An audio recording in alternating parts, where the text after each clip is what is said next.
Hello, everyone. This is Laughs of Redemption.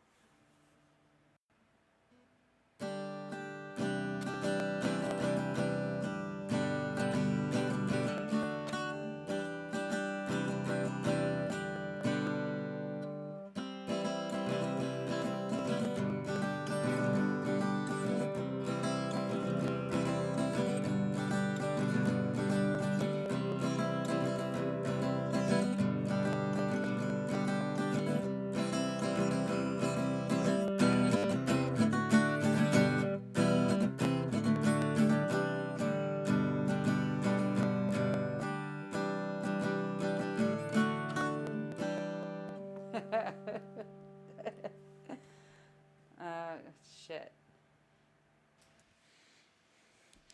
Hello, everybody. Good afternoon. It is June 4th. It's 12:04 p.m. And I thought I turned my phone down, but I guess I didn't. There we go.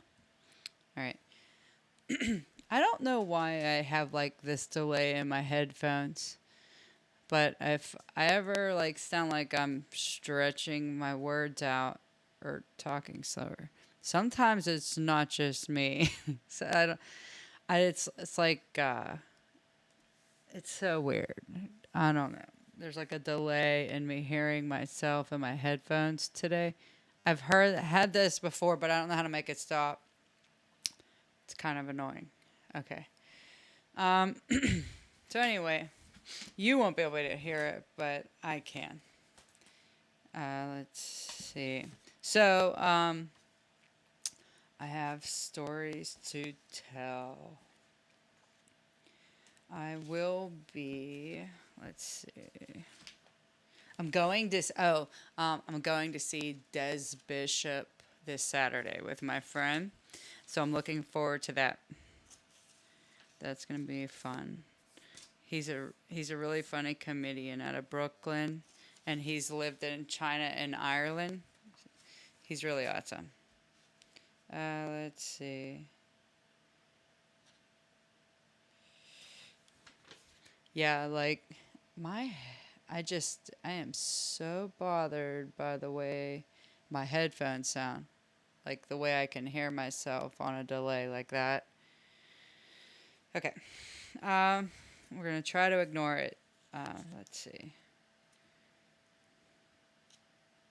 So what notes have I made since the last time I recorded, which was like a Memorial Day weekend? And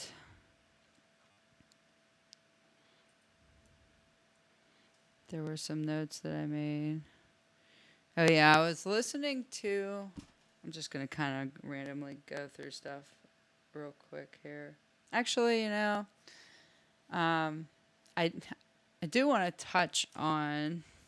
Yeah, I said I was gonna ride my bike in the last episode. I did not get to do that. I Every time I went out, it started to rain or look like it was gonna rain. So then I didn't get to. I just gave up and just edited the pod and posted it. But I did get to go out that night and listen to my friend play some music and join in with my box drum. It's called a cajon. Cajon. I don't know. I don't say it right, but Cajon is how it's spelled. And then I have like a shaker and a tambourine, and I like to sit in and do some percussion stuff.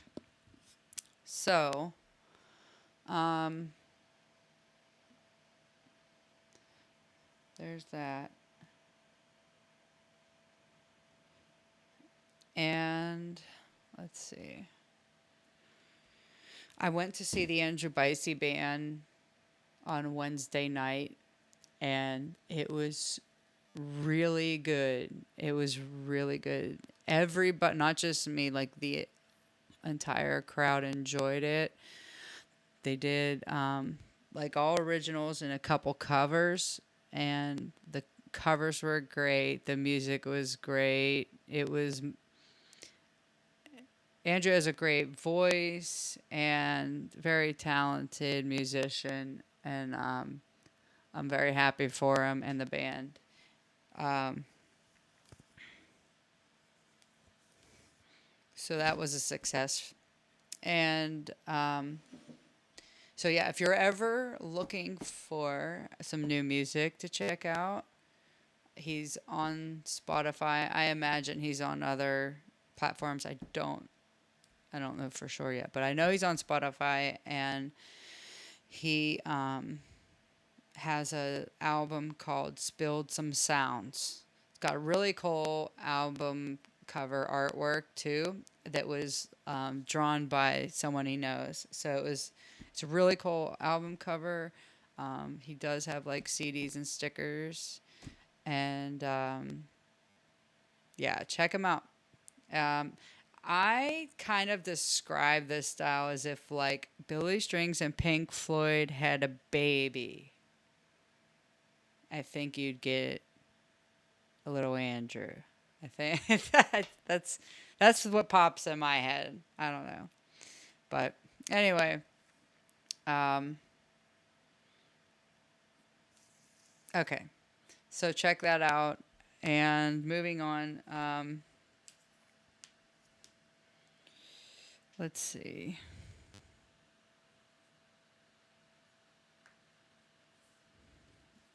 Yeah, I was watching something with Elon Musk, and it was like an interview he was doing about AI, and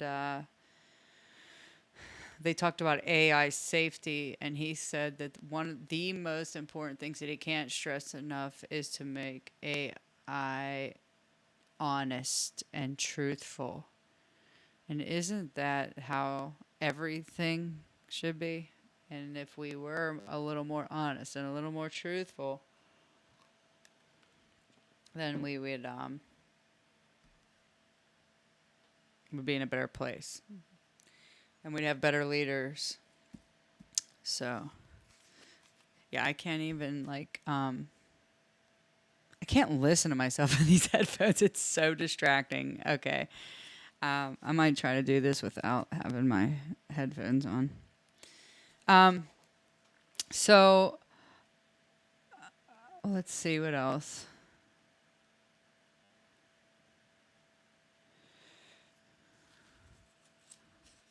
Oh yeah. So okay.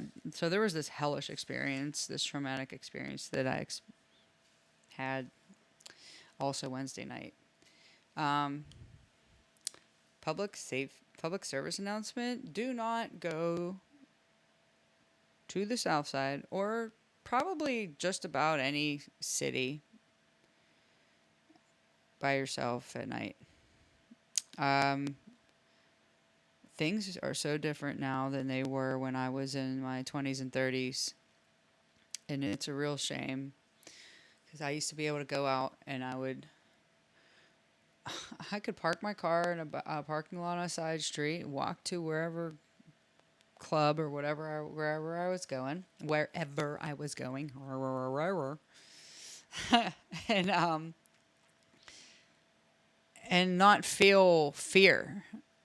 You know, I mean, yeah, if you like really like went deep back into an alley and like I don't know why you would, obviously, but like I'm talking about even parking spots that aren't even that far away from a main drag and stuff. And then like the homeless are just not the same breed of homeless that we used to have. It sucks. Like, of course, it's like a serious problem and it should get taken care of. And I'm sure there's some people out there that could figure it out if enough people cared to like do it the right way. But when I was younger, the homeless people were just like weird, like most of them were just like weird and like, or they were just vagabonds and they were like hanging on the street playing music. They were like with their dog. Like these, you might still have some of these here, but now there's just like this element of crazy. There's just more of that. It's a shame. And it's saddening and it's creepy and it's ruining people's businesses and putting fear in people. And more now than ever, there's so many people like here we have the South Side in Pittsburgh where Carson Street is, and more now than ever in my lifetime, I guess. I'm hearing more and more like people don't want to go down there. They hate it down there. And I'm not trying to knock it and like hurt anybody's business or anything, because like go during the day and there's still like some of the stores that were always there are still there. There's a lot of like, there's good food down there. There's it's just a whole strip of shops and bars and restaurants and stuff. And it used to be where there was just like just lots of people and a little bit of weird. And now there's just like some people and some crazy. And the crazy's not in like the good crazy. But um, I don't know.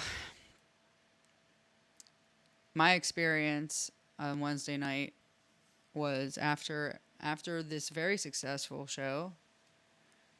First time the band, his band, my friend's band, headlined. There was another band there, a blues strings band, Moose Lodge Revival. They were really good. I'm not a huge um, blues strings. Like, I don't know a lot about it, but I don't knock it either. Um, as I've gotten older, I've always loved music, and as I've gotten older, I get more and more open to more of it, and in touch with more of it. And so that's good. So check out Moose Lodge Revival. And so anyway, everything's like, we'll just get to the end, to the where the yang to the yin of the story starts. So great night. Everything's ending. My friend's walking me to my car, and we get down to the end of the block. We turn the street. We're talking about the show. Turn across the street. Walk down. Turn to our left, and the street's set up like a Tetris piece. Like if you took one of those Tetris pieces, it goes down to the left and then down, and laid it flat. That was the pattern that we walked, and that's how the street is. You have to go over that way. And my car was back in that, around the side of a building. Back in that, it's called Bedford Square, and I was parked on Bedford Square, and Bingham Street was like to the right of my car. And when I parked there was like 5 or 6 cars parked back there, but by the end of the night, my car was the last car parked back there. And so we're walking, and then we get almost to my car, and my friend's like, turn onto the street. So we step off the sidewalk and turn onto the street, and he goes, there's somebody behind us, or there's someone there. And I'm going to post this drawing that I did yesterday morning, and of this person we saw. It freaked me out. It freaked us both out. But this guy had started to speed up his pace. And as we walked, this all happened so fast, but when I'm explaining it in detail, it feels slow, but this is all happening within seconds. Like, this whole thing probably that I'm about to explain, this whole part I'm about to explain to you probably happened in 10 seconds. We step off the sidewalk. He says there's someone there. I turn around. This guy wearing all black sped up his pace. It's like he knew that we caught on to him because we went off route. And if we would have kept going straight, we would have been stuck between a building on our left and my car on my right, and the only place to go is straight or around the car. And it might not have been good if my friend didn't realize that this person was behind us. And so as this person recognizes that we caught on to him and stepped onto the street, he turns towards us, starts walking right towards us, and no face. This guy had no face. It was like all white, and like it looked like if somebody was a burn victim and their entire face was burned and wrapped, but mostly from like the bridge of the nose down, looked like there were more wrappings and stuff covering that all that up, like medical wrappings or something. And we could not see any eyes. Like it was like white, like a pantyhose or a nylon or more like maybe even like kind of like a morph suit type of material. It was so creepy, and the only thing I could see was a chunk of hair sticking out. Now he had all black on, a black hoodie with the hood up, and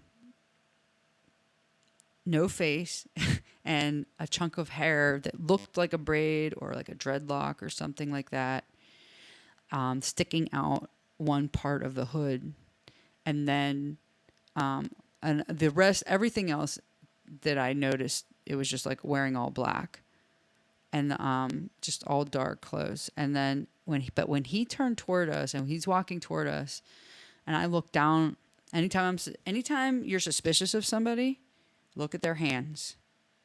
If you don't already know this, look at their hands, because I look at their hands to see what they're doing with their hands.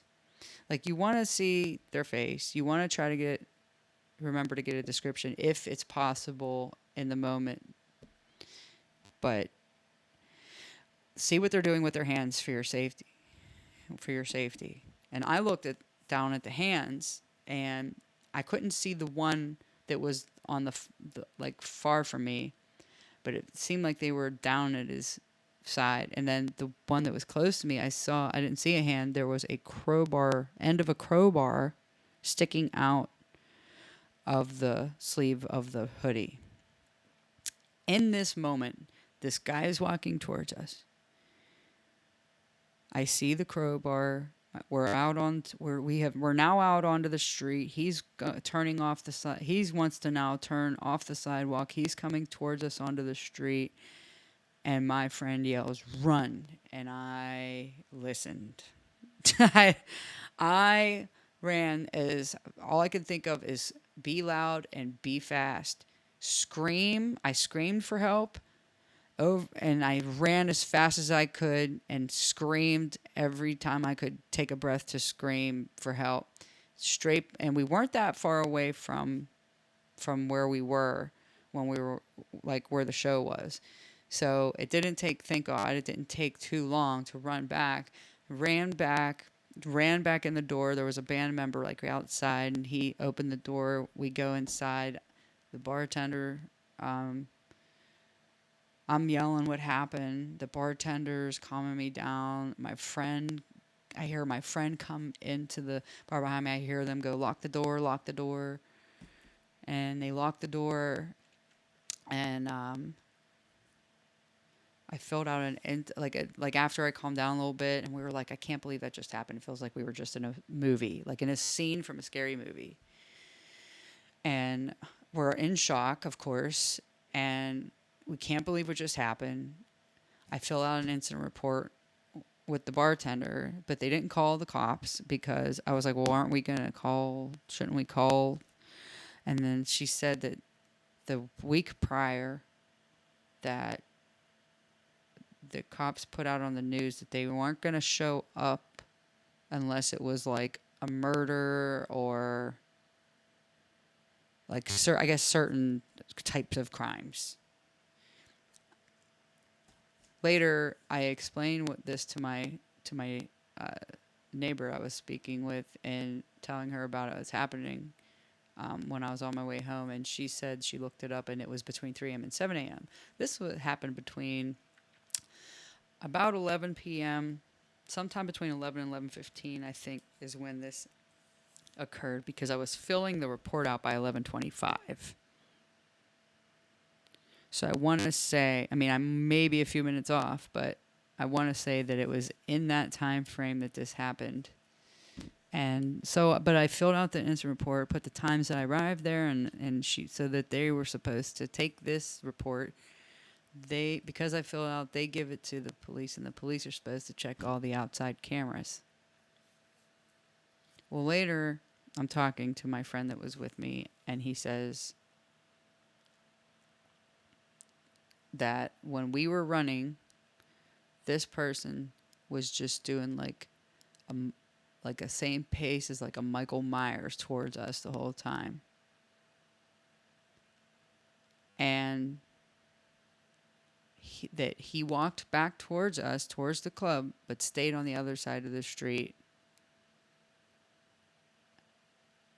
and was looking at. I think he said he was looking at the club the whole time, but he stayed on the other side of the street and walked back towards the main drag, which is Carson Street. This is South 12th Street in South Side Pittsburgh. Crazy. Absolutely insane. We couldn't sleep. Definitely a traumatic experience. I didn't get to bed till 3:45. I talked to my neighbor. I talked to a friend. I talked to the friend that was with me and experienced it with me. Thank God for him.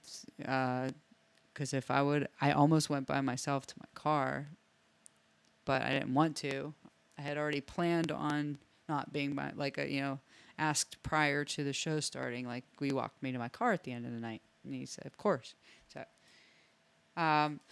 So, thank God I did wait, and I didn't get impatient or anything. And but I was having a good time anyway, so it didn't matter. It didn't matter. I was just getting tired, and I had to work the next day. It was really, really weird. And I'll put the drawing that I drew of this person. It's a little drawing that I don't know. I guess maybe it was part of a processing it. I just needed to draw it, because when I'm explaining it to my coworkers, explaining it to people, I don't know. Just maybe it didn't feel like enough. So that night, when I got home, I don't drink a whole lot anymore, but I'll have a couple drinks sometimes. And but that night, I was like, I can't sleep. I took a couple swigs of American honey, and I tried to meditate. I put on some, and I do this pretty regularly. I put on I'll pick a certain frequency or thunderstorms. And I put I found a YouTube video that has certain frequencies for healing. They'll be for either healing or positive energy, or for sleep, or they have different frequencies for different things. And I'll let that play and fall asleep. So I did that. So that was crazy. And it's crazy, what a wonderful, successful night can turn into. It didn't. I don't want to say it turned into. It was just a different part of it, right? So we had a really great part, and there was the yin, and then we had to deal with the yang. And it was sure as hell was a really fucking heavy hang. You know what I mean? Yang, hang, yin yang, yin yang. Anyway, there were no twins involved.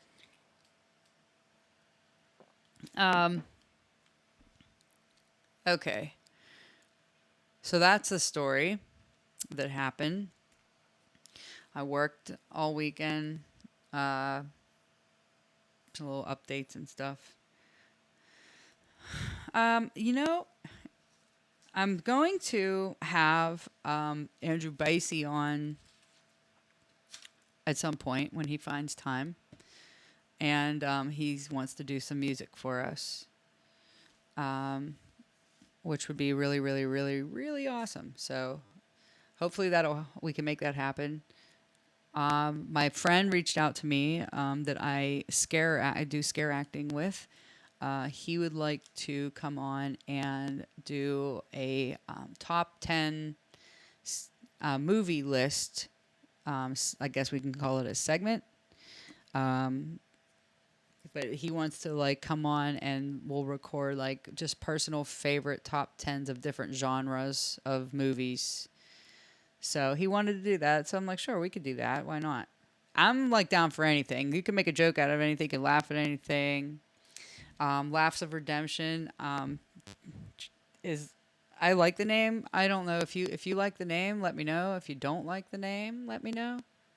Uh, but I think that's what I'm going to stick with. I used to have a podcast that I've mentioned before called "Don't Be a Taco." Some people like that name, but I felt like it was like way too specific to a food group. And I love tacos, but what about spaghetti? So anyway, Bina, I want to give my dog a treat. She feels bad. Bina, come.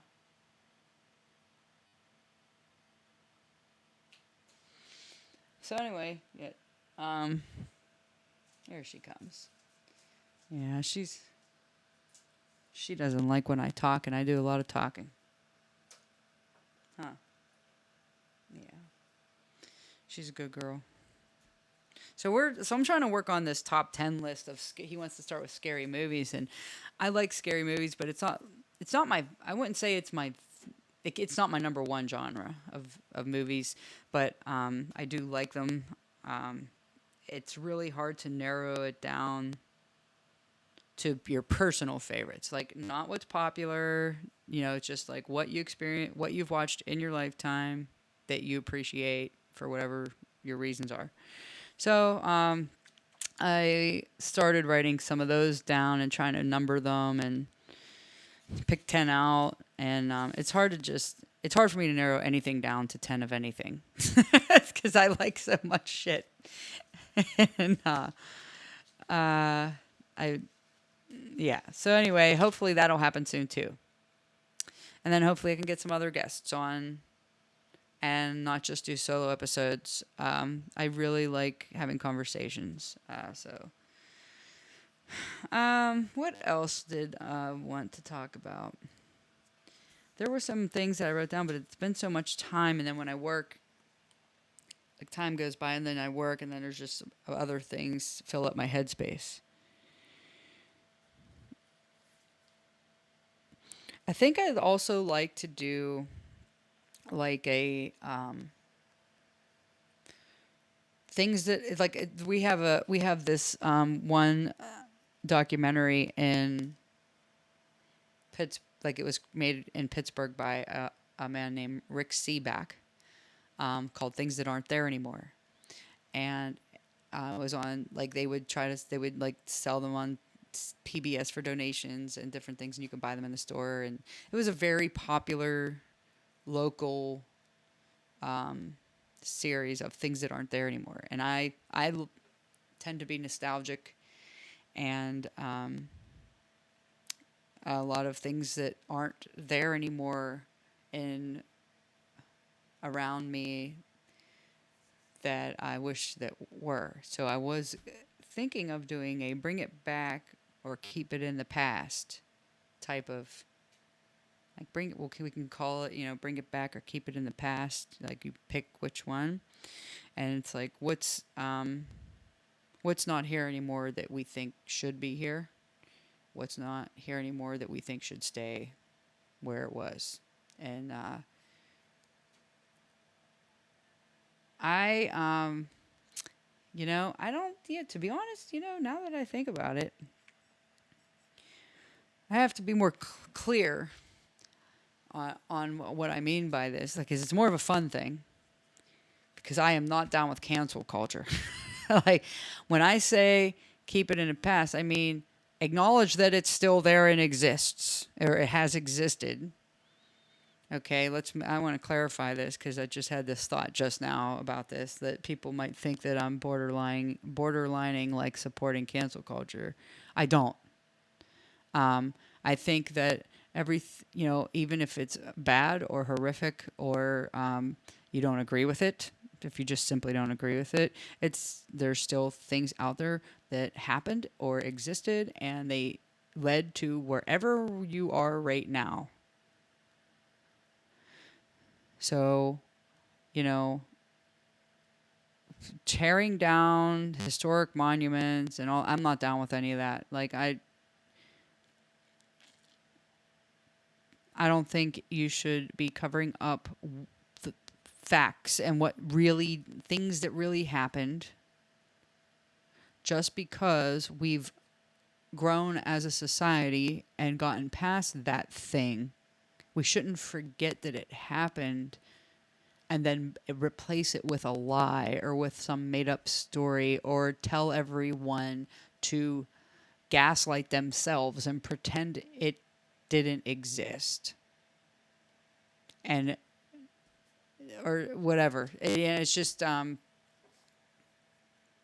you gotta you the it's important to live in the present.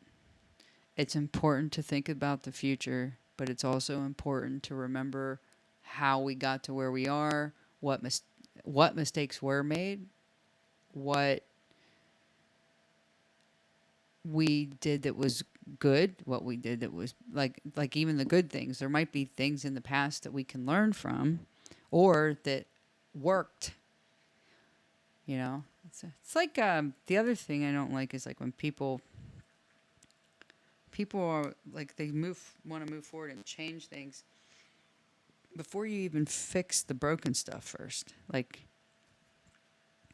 you're adding like why add all this new stuff when you can't even get this like you have a machine and you're like this machine, you know, it always like when it gets to this part of the process it always does this and we get frustrated with it and we're always trying to like fix it and it's always given this machine, we'll call it like the machine like a process or a policy or it could be anything.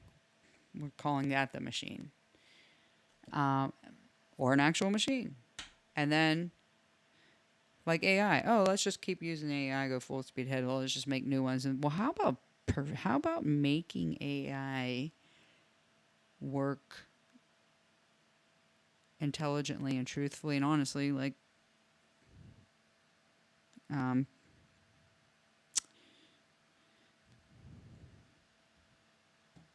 his name just slipped my mind. That's amazing. I just said it earlier. Why is that? Why am I blanking? Oh my goodness.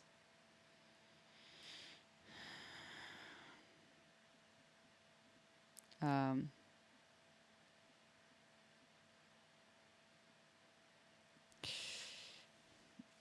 Elon.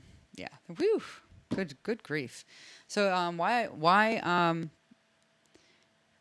not perfect it first before you start like I don't know, implementing it in so many ways. Make sure it's not going to take over the world, you know, or make or you know, it's apparently there are AIs out there. I haven't used any of these things. I'm hesitant to try them, even though parts of it sounds cool. And I hear, like, I heard Duncan Trussell used to like, I don't know if he used it for the puppet that he has or for something. I can't remember, but you know, it's funny. You know, there's some funny things you can get out of it, I guess, and like helpful things. But I just, yeah, I haven't dove in yet. Anyway, okay. So anyway, back to the machine. The machine, like fix it. You know, I'm just all I'm saying is sometimes it's better to just sometimes it's better to like well one if it's not broken don't fix it, right? But if it's broken fix it and make it work and then figure out where else you could go with something. I don't know, that's a thought. um what else? Yeah, so when I want to do this little segment, it's like what's there now, or what was there then that I wish was there now, or what was there then? Should we bring it back or keep it in the past? I don't know what things do you put in the comments, like what things used to be around, or what behaviors used to be around, or what used to be around that's not around anymore that you and would you like to keep it in the past where it is, where it was, or bring it back? So like a lot of things like um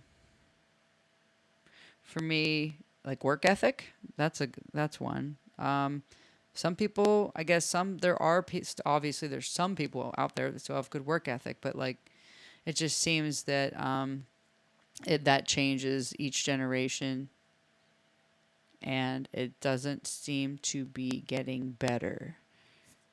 And even when you're doing it, like you have to, even if you're, I don't have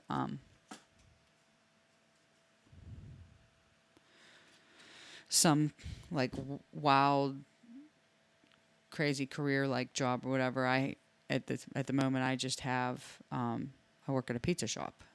Okay, so but am still I like the type of work that I do. I like jobs that like you figure out a rhythm to things and how things work, and if you stick to that, that keeps things moving. It keeps the machine going. So let's say you work in a restaurant. Let's say, you work in a factory and you do your part. Like if you work in a restaurant, if you do dishes and then you just throw the dishes anywhere and everywhere, every time in a different place, and there's no method to the madness at all, it's just madness, then the cooks can't find what they need to find. And when the cooks can't find what they need to find, then they have to spend more time looking for those things that you washed and put away. And then they can't get their job done in a timely manner. And then guess what that does? Then now they're frustrated, and now the customer's not going to get their food in a timely manner. Or the delivery driver can't get out the door so that the customer gets their food. Now the delivery driver looks bad because you couldn't make what you needed to make. So it's not just because of the dishes, but that's part of the chain. So if you have the dishes all in order, then you have cooks that decide to take their time and not produce the orders as soon as they come in, and they decide to play on their phone, or they decide to, go take a break while there's 5 orders waiting to be cooked, and everybody else can't move forward until you've done your part. That's not good. That's you're a wrench in the machine, and it's not good to be a wrench. It's like if you're in a band, you have to play your instrument at least well enough that it keeps the song going. So it's pointless to even they don't even want you in the band if you're not going to do that. So, so imagine that, like if you just, this band has a one person, the drummer's playing off beat all the time. Well, you can't have somebody who's playing off beat all the time. So you tell them to beat off, right? You got to tell them to beat off, and then a lot of times in a workplace, that doesn't happen. They don't always get told to get out, to beat off, They probably do beat off in the bathroom because they're just being jack-offs. But I'm not going to go any further down that rabbit hole, but you know what I mean? Yeah, use your imagination. But anyway, yeah, so you need to understand when you're in a workplace, if you care about everything just moving smoothly, you just have to find how can your job, doing the job that you're doing right now, how can you do it so that the next person in line that needs to do the thing that is done after you can do it the easiest. So if you put all the dishes in the same place all the time, the cooks know exactly where they are. Now, in turn, the cooks use the dishes, they use the pots, they use the pans, they use them, they bring them back, and they just throw them everywhere. And don't rinse them. And when that happens, now, if they happen to need that pot or pan or whatever again, it might take longer to get cleaned up or whatever if it doesn't get taken care of So, being courteous of your dishwasher's workspace is also, you know, it's nice to have that reciprocation. I'm just using that as an example because it's something I deal with, I guess. But um, I think you can relate if you have any job where you have multiple people having to do parts so that they have one whole thing coming together. Drinking my coffee. My fast is almost over. I'm still fasting every single day, at least 16 hours. So, but I drink liquids because I didn't want to. I mostly coffee and water, but I'll have like a spindrift. I think I talked about those on the last episode. Or might throw a little bit of milk in my coffee sometimes.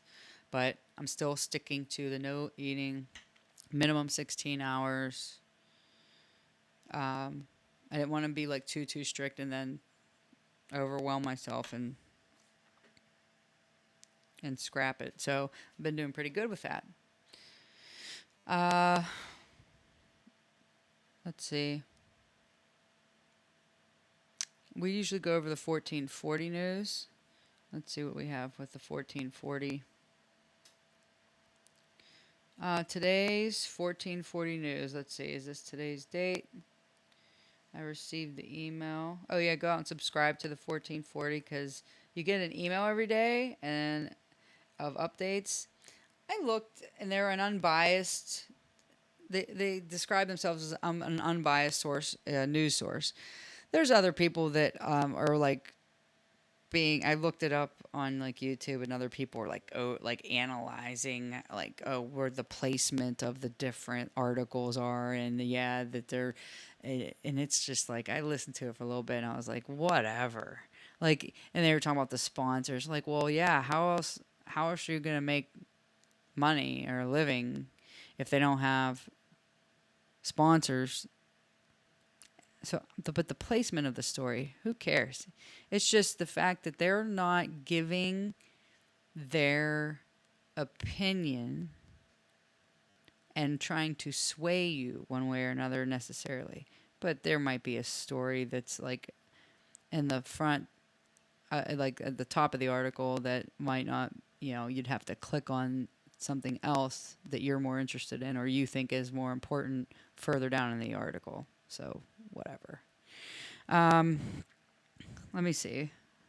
I was going to do this on my phone, but it's too small. So I want to go on the screen here. And let's see. 1440. Now what do we got?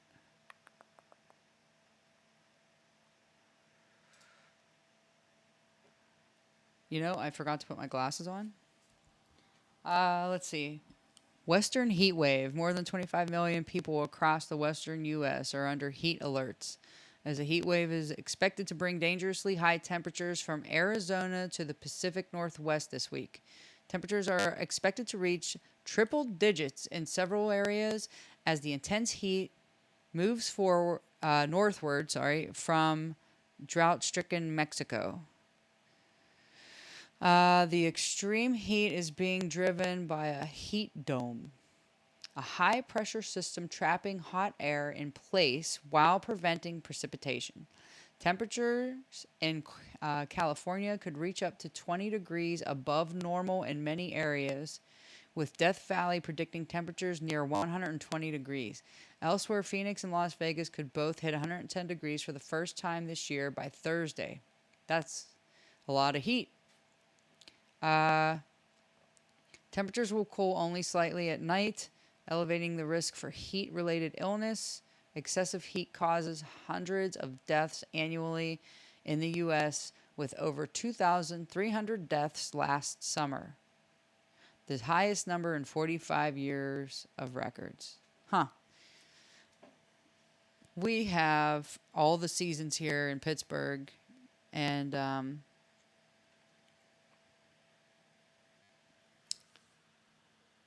I appreciate that. Although winter is my least favorite season. Let's see. Oh, this is gonna be what's this all about here? This says Fauci testifies on COVID-19. Dr. Anthony Fauci, the U.S. former top infectious disease official, testified yesterday before a House subcommittee investigating the origins of COVID-19 and the U.S. government's response. The appearance was Fauci's first public testimony since leaving government in 2022 and comes after 2 days of closed door testimony in January. The U.S. intelligence report previously found insufficient evidence to conclude whether the virus behind COVID-19 emerged naturally or from a lab. Fauci yesterday rejected allegations he had tried to downplay the lab theory, insisting he has maintained an open mind about COVID-19's origins. Fauci also denied allegations his agency funded research that could have been used to evolve a virus into COVID-19. This guy is so messed up, man. Much of the testimony focused on let me start over. Much of the testimony focused on Eco Health Alliance, a nonprofit that received U.S. government funding and worked with a virology lab in Wuhan, China, where COVID-19 was first detected. The Biden administration suspended grants to the nonprofit last month over compliance and reporting failures. Last month? Yeah, so I was definitely knee deep in COVID shitstorm, vaccinations and all this. We were obviously lied to. I think more and more people know that now. That doesn't mean that some people may have benefited from the vaccine, but there are undeniably an amount of people that did not. On top of that,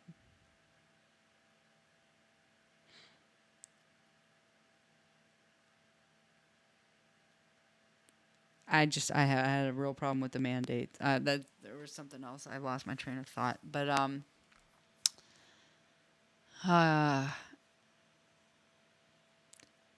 they should not be telling if they cared about us.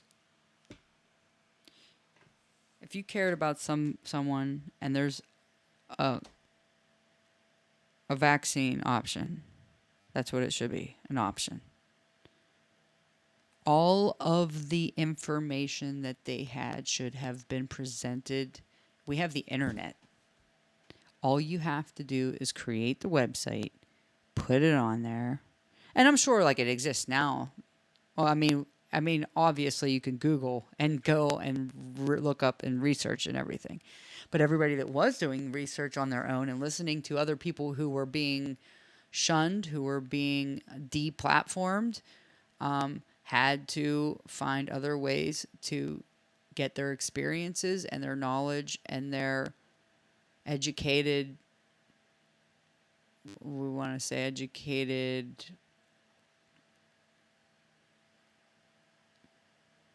truths, or I don't know, there's a word I'm lacking right now.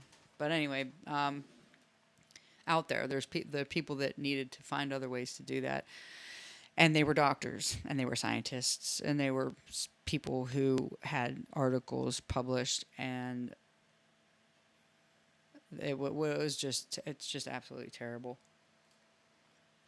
to try to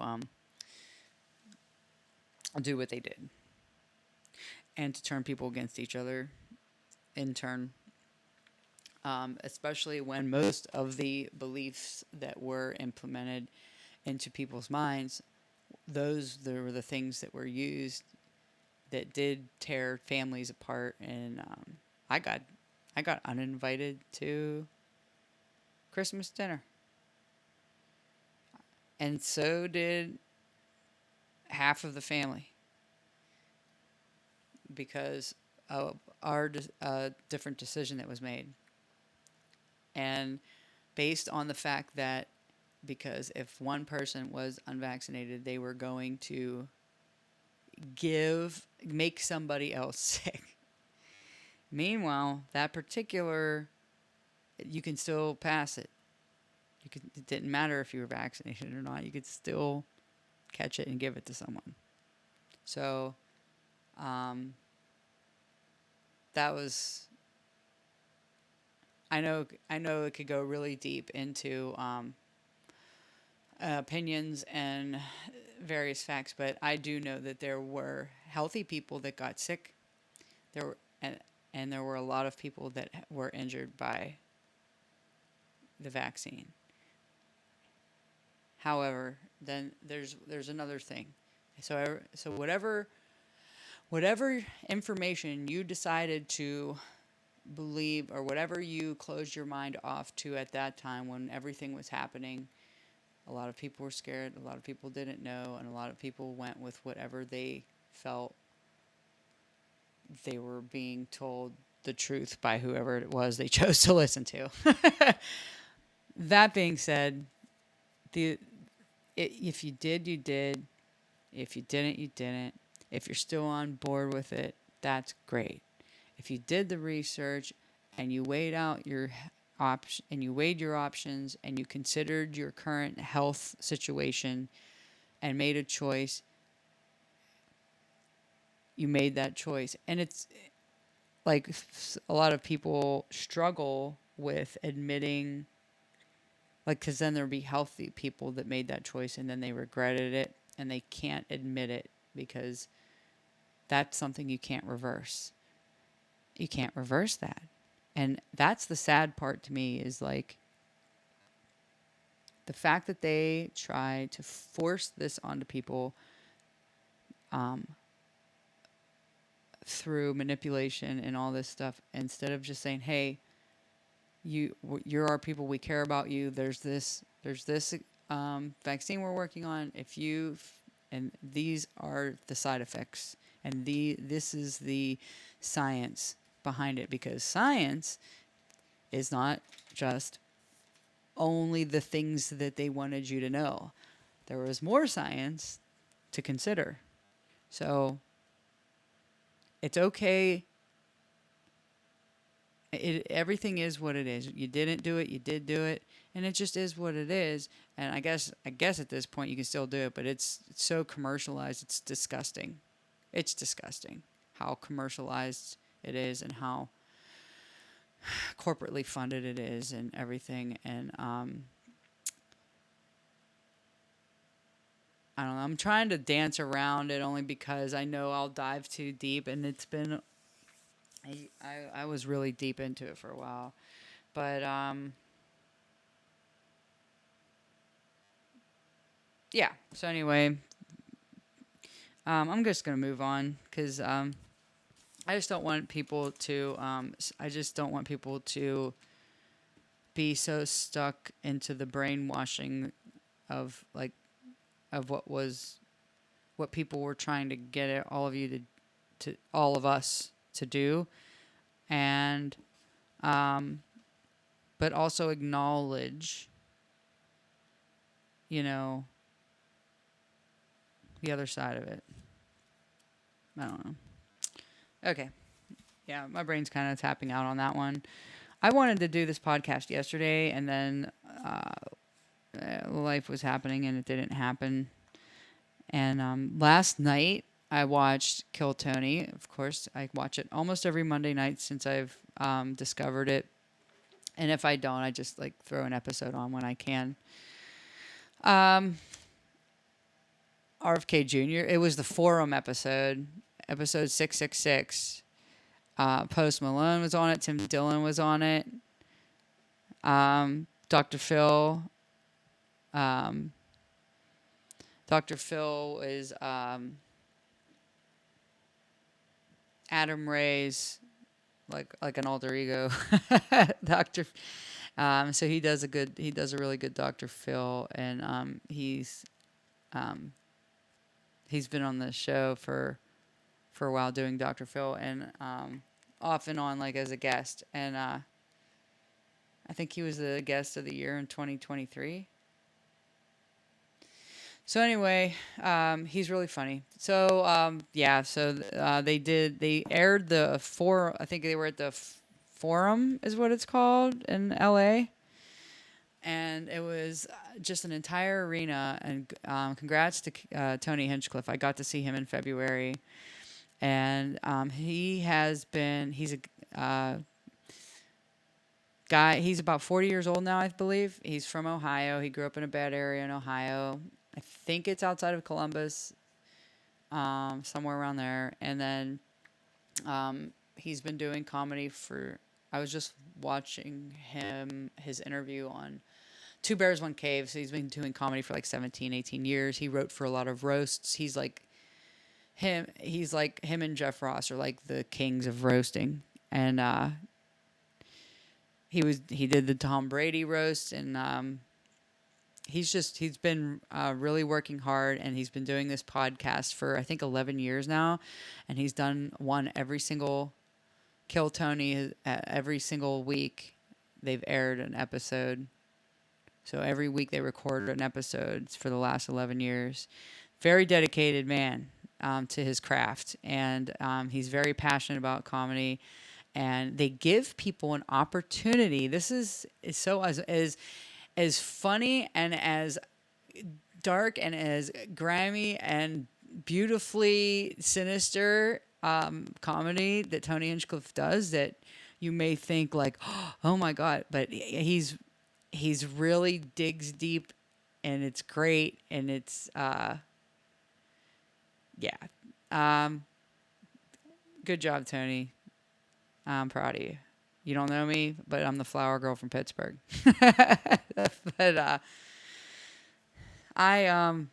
he's really great. But the thing is like you hear that, and then like people, and I'm coming from a perspective where like people that like get offended and everything like real easily, and like, oh my God, I can't believe you said that, and they want to cancel you and all this other stuff. Meanwhile, he's giving people an opportunity, and he's doing it out of the love of the art and the passion he has for the craft.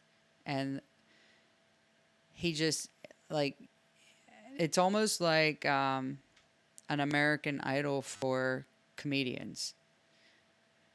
You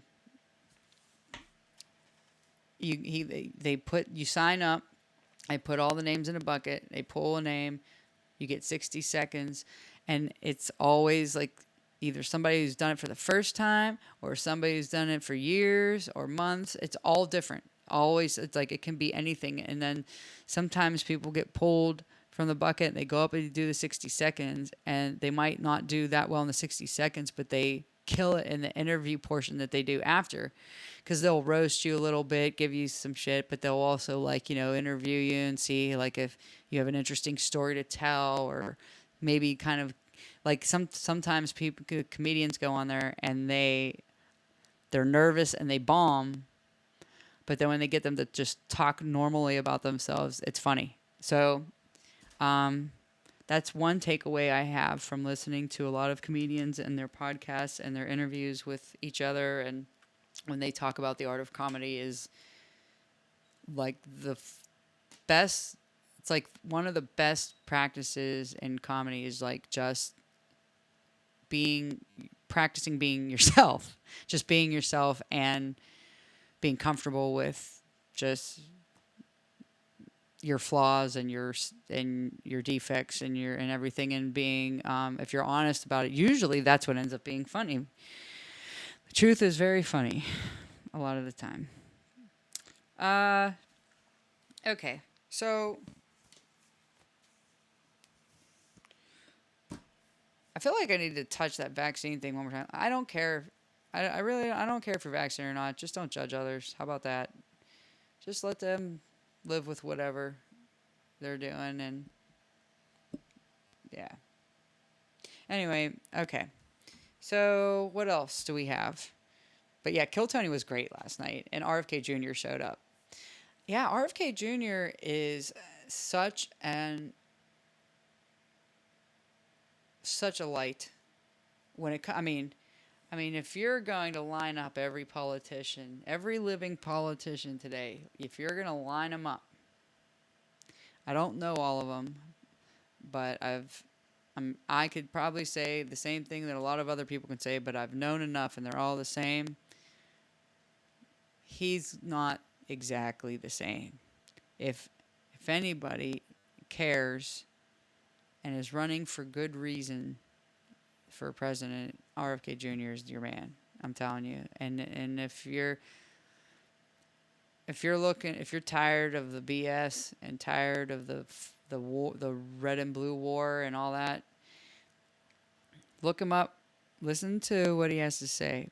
Some people don't like his voice, and it's like, you know what? He has a condition, and get past it and just listen to the content in which he is speaking of and what he wants to do and his policies. He is not one way or the other way. He's whatever is reasonable, makes the most sense to him. There's a lot of things that he wants to do that are good, and he doesn't want to. He wants a fair fight. He's being open and honest about that. Nobody else is saying that. Nobody else is saying that. Um, I get political sometimes, but other times I'm just over it. So I guess it's because it's election time that. But I've never believed in it. I'll tell you, I've never believed in a candidate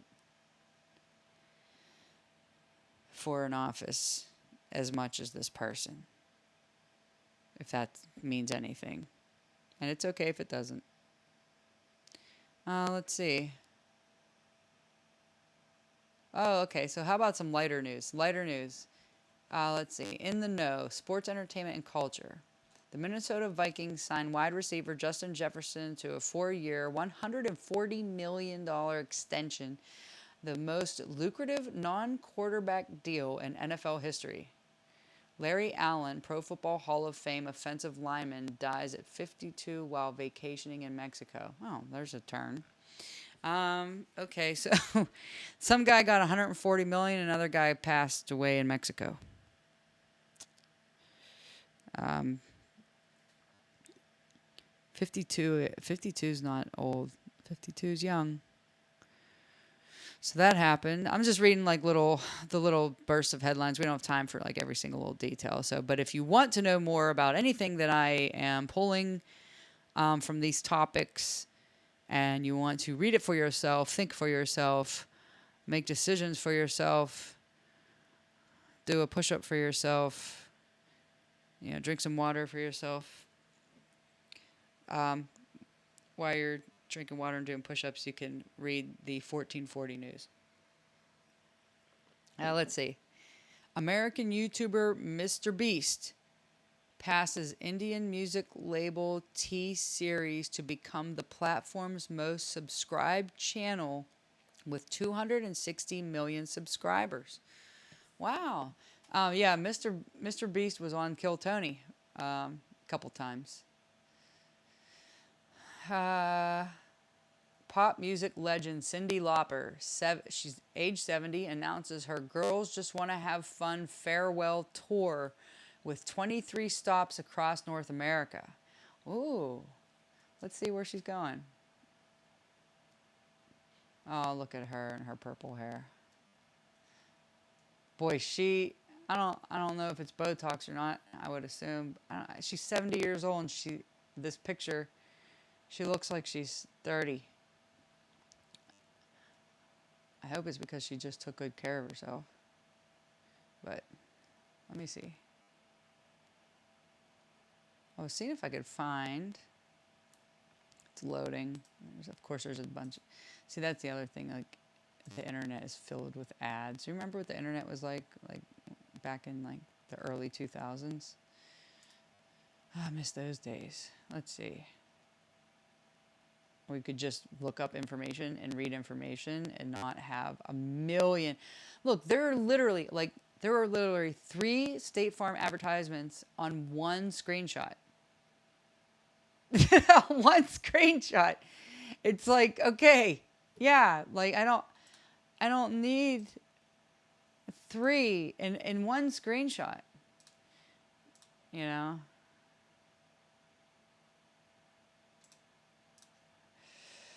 Okay, sorry. I'm venting.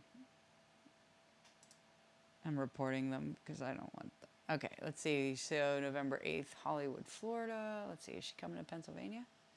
She's going to be Michigan, Boston, Washington, New York, Nashville, Tennessee. That's October 26th. She will be Boston, Massachusetts MGM Music Hall at Fenway. That's my birthday, October 26th. Let's see. Austin, Texas, November 14th. Houston, Texas. Arizona, California. Georgia, Florida. Nope, she's not coming to Pittsburgh. No Pennsylvania dates. Oh, well. She's going to Ohio, Columbus. Ohio, November 3rd. I don't know. Anyway. And she's going a couple places in Canada. Let's see what else we have here. In other news, science and technology. Engineers develop generative AI model. Here's AI to help multi-purpose robots learn new movements and tasks in unfamiliar environments. Applications include basic motions like flipping a spatula or turning a wrench. Physicists create a Bose-Einstein condensate out of molecules instead of single atoms for the first time. The phenomenon occurs when more than 1,000 ultra-cold molecules act as one giant quantum mechanical object. Okay. Researchers discover fungus. That's the next headline. I've discovered it too. Sometimes it's on my pizza. Capable of okay, so seriously, researchers discover fungus capable of breaking down plastic, polyethylene, the most common type of plastic pollutant in the world's oceans, mapping the world's plastic pollution hotspots. Oh, so that's cool, huh? Maybe, hopefully, there's not a negative side effect to that. If there's not a negative side effect to that, that would be really awesome, right? Plastic is terrible. There's plastic everywhere now, inside our bodies, outside of our bodies, and it goes from the outside to the inside. Business and markets. U.S. stock markets closed mixed NASDAQ. Blah blah blah. I don't feel like reading that. GameStop shares close up 21% after trader Keith Gill, known as Roaring Kitty on social media, posts screenshot showing possible $160 million stake in company. That was a big thing, those GameStop shares back a couple years ago. I was going to buy a couple because I don't know the stock market game, unfortunately. I try to dive into it, but then my brain taps out at some point, and I just don't have the bandwidth for it. I wish I did. I just maybe if I wasn't doing everything on my own, I could put more energy into it. But it would be nice to find a few, buy a few shares of something that's up and coming, and hopefully make. I don't need to be a billionaire or anything, but it would be nice to have a little egg nest. Stericycle share. Stericycle. STERI cycle. Stericycle shares close up 15% on news of Waste Management acquiring the medical waste disposal company. But I thought it had to do something with bicycles. Really clean bicycles. There, I don't know. Skydance Media, Paramount Global reportedly agree to terms of a merger deal valued at, sorry, no glasses, forgot to put them on, 8 billion, with official announcement expected in coming days. Paramount's annual shareholders meeting takes place today, June 4th. Let's see. What do we got next? I don't care about that. Politics and world affairs. Let's see. President Joe Biden to issue executive order today reportedly granting border agents authority to turn away migrants with asylum requests after reaching daily average of 2,500 migrant encounters. South Korea plans to suspend 2018 military pact with North Korea due to trash balloon dispute. Yeah, did you hear about that? They were just sending fucking balloons with trash hanging from them. Like they took a Walmart bag, filled it up with garbage, tied it to a balloon, and sent them over to the other side. And I think they did it to like, it's been a while it's been a few days since I read the article. It's like they did it to like, I don't know, to see how they would engage with the balloons and react to it, I guess. And and they end up calling out like all this military branches and different groups and all this stuff to address these balloons they saw in the sky, and then they find out they're just a bunch of garbage. Like, that's just so weird. That's just so, like, I don't know. They shoot it down and, like, a milk carton falls on their head. And a pack of cigarettes and a little cigarette butt or something. It's like, you have, like all these high-paying professionals, people that are concerned about the safety of everyone. Meanwhile, it's just a pack of Marlboros. And a paper plate. I don't know.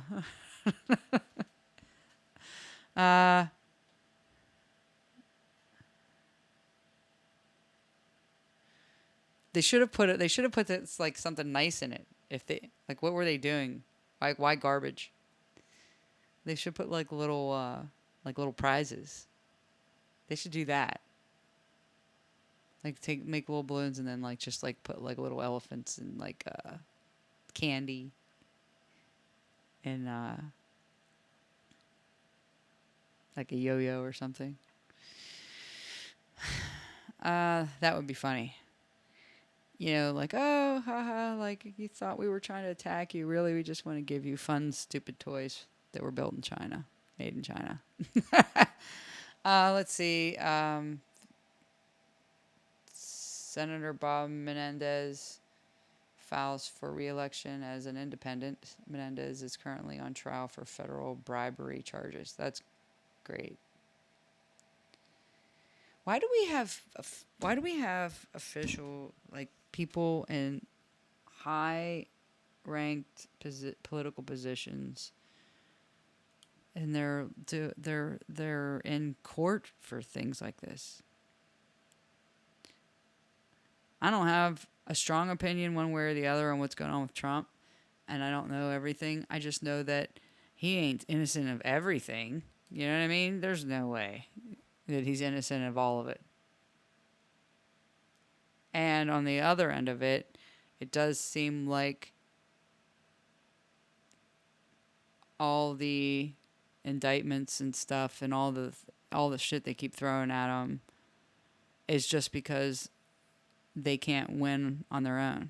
Anytime anybody's running for anything like that, whether it's a small scale or larger scale, if you need to deflect by using something completely outside of just the debates and the differences in policies and the differences in what you believe as opposed to what your opponent believes and who wants to go with who, if you need to use tactics like that, then obviously you are feeling inferior and you're feeling insecure and you're not sure if you can win just by being a stand-up person, which is another reason why I wish a lot of people would snap out of this whole like, well, I voted for him before, I'm going to vote for him again because I'm blue or I'm red. The more they do this and it looks crap, I'm red because they're blue. Blah blah blah. And it's just like, yeah, why don't you take a step back, like 2 steps back? Excuse me. And like, why do you want to even be part of that shit show? What? There's somebody who wants to do everything the right way, and wants to debate the right, like how the whole democracy is supposed to be, and we're supposed to be oh, America's so great. Yes, America's great, but like we need to keep being great, and that means morals, man. Like that means you need to want to be the example of what this country's supposed to be about. You can't just say it and then, like get all happy because somebody's thrown a bunch of indictments at somebody, and you're gonna, and then like they blindly, it's like people either side, they just, there's something in their brain that just blindly ignores the fact that your guy isn't an angel. Even if they acknowledge it, they give it an excuse. And RFK seems pretty legit. I mean, he is not engaging with like distraction tactics and things like that. He's just being who he is, and he wants to do the best he can do because he cares about the future of the country and the children and the health of all of us. Like the things that are important. And he's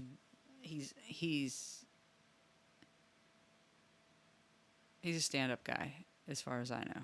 As far as what I've listened to and read, and he's the only guy that's going to really truly bring change. So anyway, I know I'm getting a little passionate about that. My bad. All right. Let's see. What else? What else do we have? Oh, here's like maybe some fun stuff. I don't know.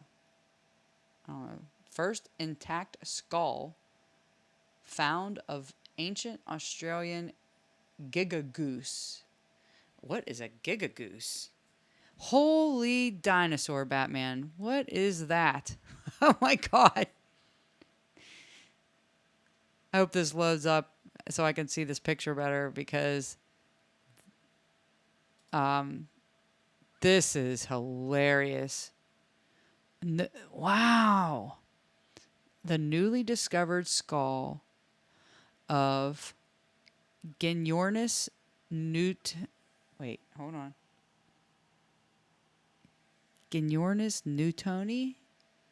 newtoni has allowed its head to be accurately reconstructed for the first time. Face of ancient Australian Gigagoose revealed after fossil skull found. After more than a century of searching, the head of one of the largest ever birds has been found, nicknamed the Gigagoose.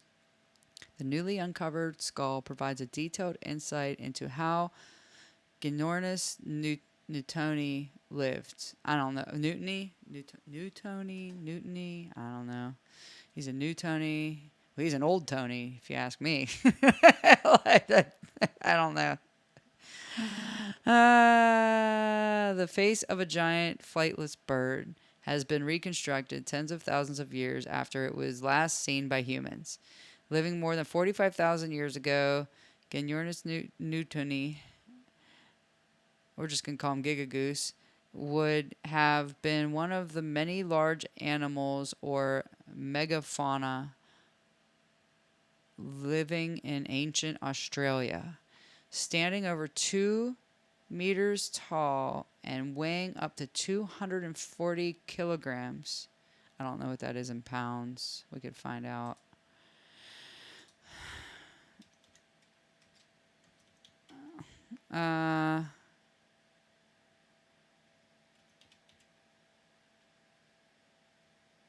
Let me see.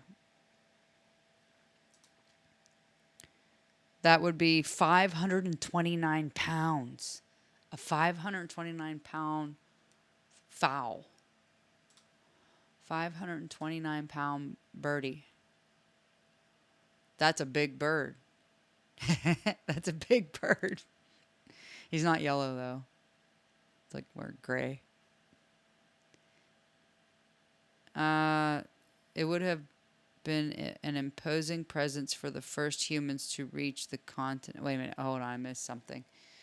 Let's see. Living more than 45,000 years ago, Gigabird would have been one of the many large animals, megafauna, living in ancient Australia, standing over 2 meters tall, weighing up to 240 kilograms. It would have been an imposing presence for the first humans to reach the continent. Shortly after humans arrived, however, the gigabird went extinct. Damn humans. The birds are thought to have been eaten into extinction, with climate change hastening their demise. Their extinction was so rapid that only one poorly preserved skull was thought to have survived, leaving much to learn about this enormous bird. Man, that would have been so cool, huh? I guess like that's evolution or whatever you want to call it. Like one thing has to go for the other thing to survive. They said they wouldn't have been able to coexist, I guess, or like even get to the continent with all those birds on it. 128 years after Ginornis, I don't know if I'm saying that right, was first found, scientists have been able to put a face to the name. Phoebe McNerney, a PhD student who led the study, says that new skull fossils have revealed the species is not the bird they had expected. The exact relationship of Ginornis with waterfowl has been complicated to unravel. So it was a water bird. We have started to piece together the puzzle with this new skull, which shows, simply put, that this species is a giant goose. What a silly goose. It is a silly goose. He's a big old giant silly goose. I'm going to put a picture of this on the... we'll just snip it out here and put a picture of this guy here in this section, I guess.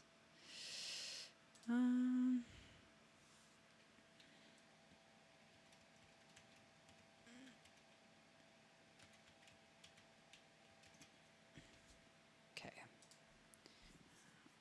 Let's see.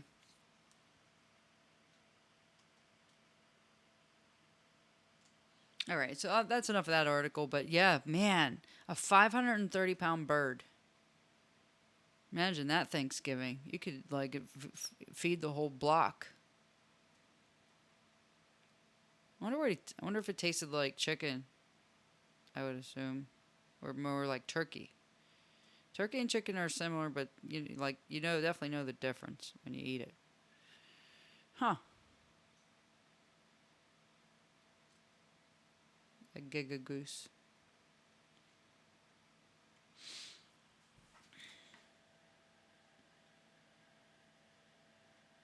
Okay. I thought I had some more.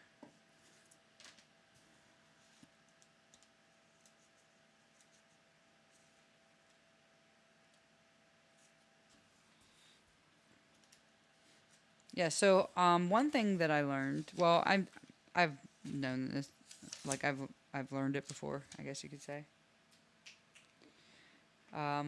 There's I was watching something. It's important to go out and do something you don't want to do. And it helps with the will to live. It helps you live longer. You have to making yourself do something that you don't want to do helps you overcome a lot of um, like depression, and it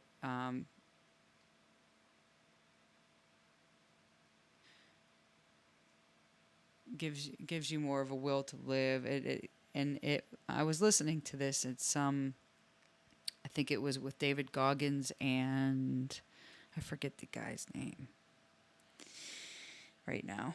It says that it activates the anterior mid cingulate cortex, and the more often you get yourself to do something that you don't want to do, that you just do the thing you don't want to do a thing you don't want to do.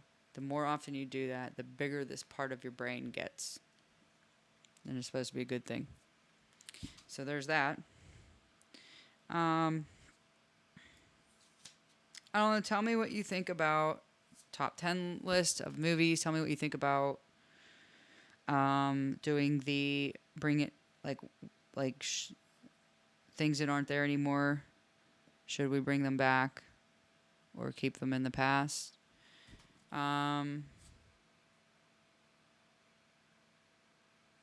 want a snack. I used to have a snack master. I don't know. I would assume they're still out there somewhere. I haven't seen one though.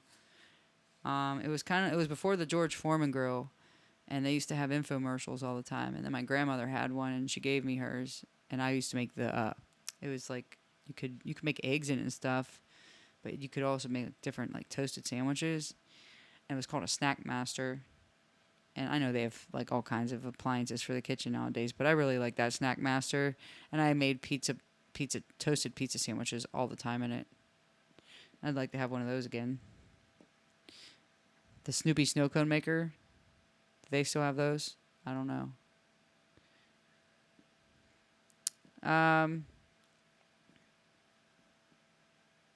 Yeah. My brain's kind of like starting to get really tired. I did it. I was talking to my cousin for a couple hours. She happened to ask me to call, and I debated whether or not I should call in that moment or wait. And I think I should have waited to call her. Not that I don't. Absolutely love talking to her, but I ended up being on the phone for a couple of hours, so that kind of may have worn me out a little bit. Which might be why I'm kind of just rambling. I know I'm giving a lot of like. I know I have opinions, but opinions can change. And they are just opinions. You don't have to agree with them. It's okay.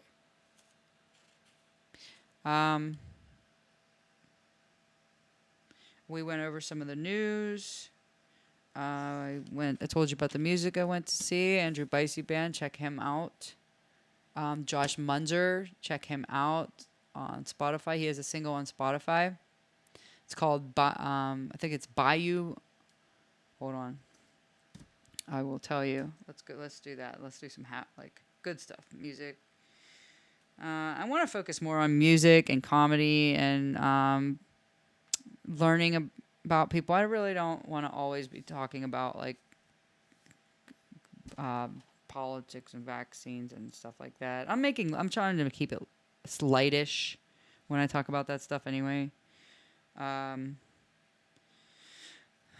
me see if I can find this for you because it's a really great song.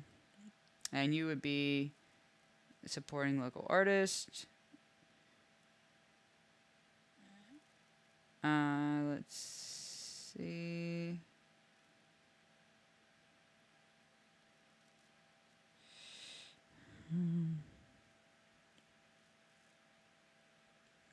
Sorry, I'm trying to find it.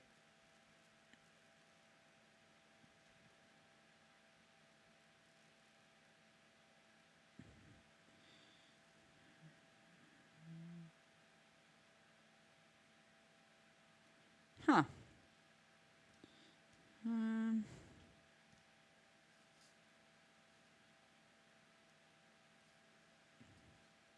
I'm gonna find it. I'm gonna find it. I'm gonna find it. Yes, I am.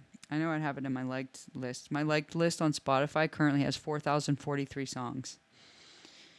I tried to keep the liked list a list of like just music I know, and it's kind of like listening to an all genre radio station whenever I'm in my car.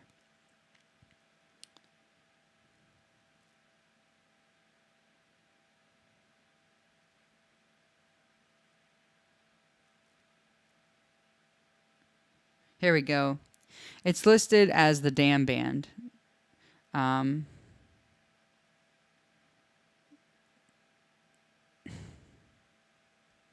so the Dam Band, and it's spelled DAM, like a beaver built a dam. And it's called By You. That's the name of the song. Um, let's see if we can play just like a little tiny piece of it here.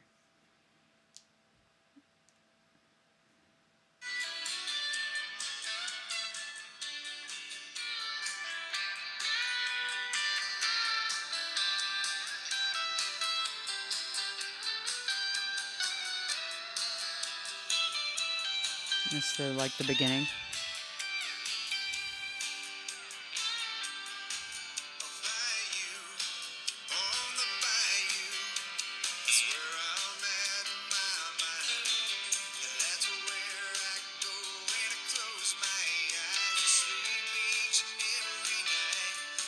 So I'll just leave it at that.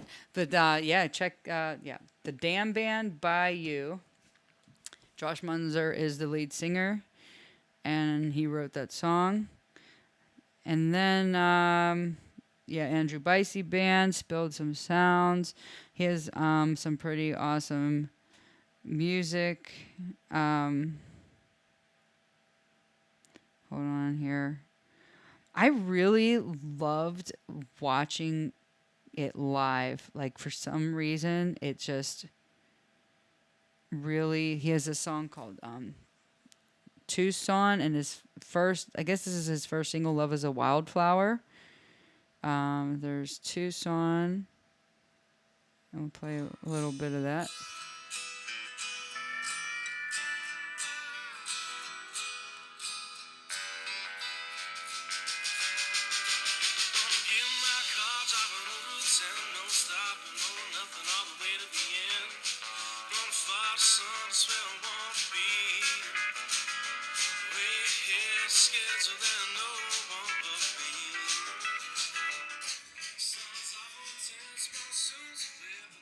So there's that.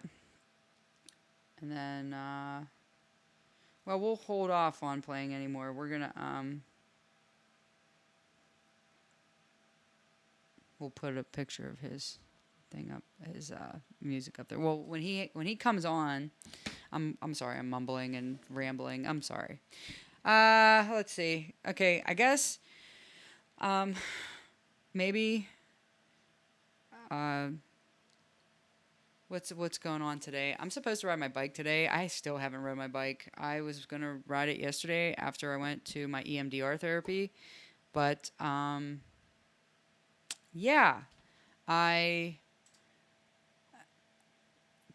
did not ride it. I ended up talking on the phone with like a friend I haven't talked to in a while. So that didn't happen. I rode to the place I was going to ride my bike and then ended up talking on the phone. So I don't know what's going on with me and my bike, but I want to get on it, but at the same time, like, I've been hesitating. I don't know why. There's that.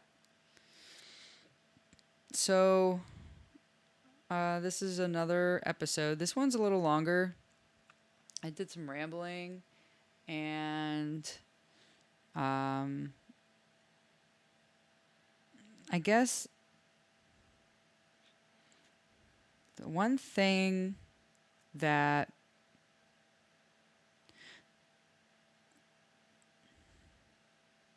I'm trying to think how I want to end this. I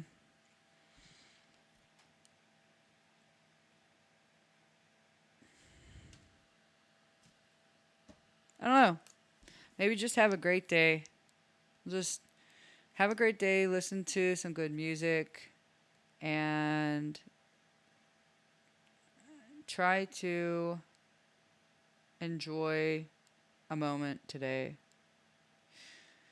Appreciate a moment that you're having, that you woke up.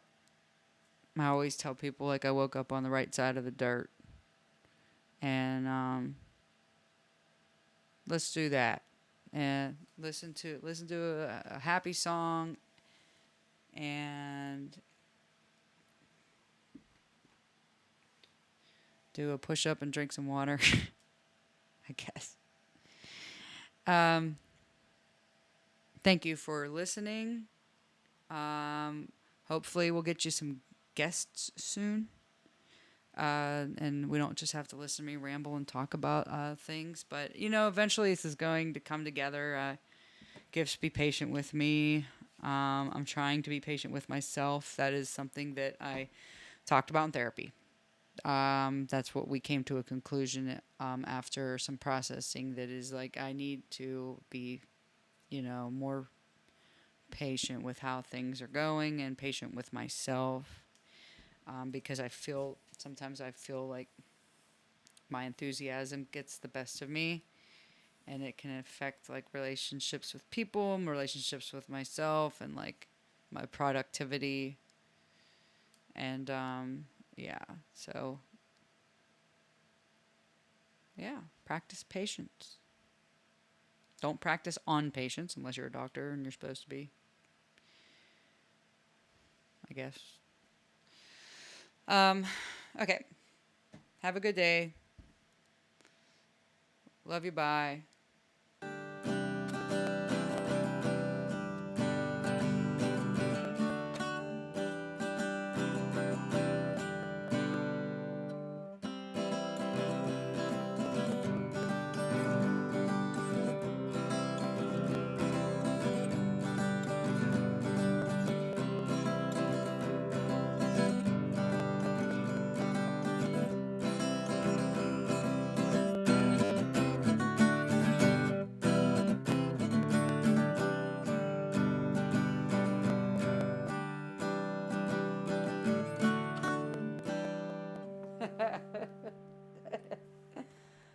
uh, Shit.